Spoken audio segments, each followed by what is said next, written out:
cereals in general. Now here's a very important thing to understand.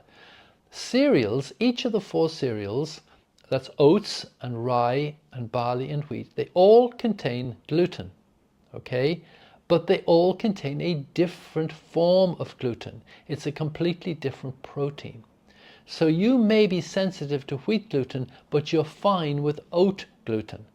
The only people who are sensitive to all the glutens are the celiacs, which is a much more severe, it's an illness, a disease really. Well, it's an imbalance that makes you very sensitive to all those gluten foods. Now, there's a fair chance that you're sensitive to some degree to wheat gluten, and let me explain why. Because, now again, remember, I came from an agricultural background, so I know a little bit about plant breeding. The agricultural model is, let's get bigger yields from the crops. We need to make bigger yields so we can make more profit.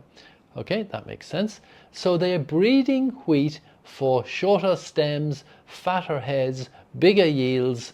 It changes the gluten and the constitution of the wheat. To do that, they're not particularly focusing on gluten. That's not their issue. And so you're getting a product that is different to the more original wheats that we had, and it contains a different, probably more gluten, which also may be of a different form.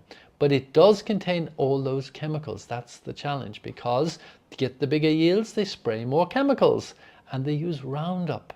Roundup is a disaster of a chemical. That one is causing more harm to your health than most any other chemical on the planet, because Roundup affects the bacterial structure of the soil, and it affects the bacterial structure of your gut. And the bacteria in your gut are critical for your health, as you'll see in a later module.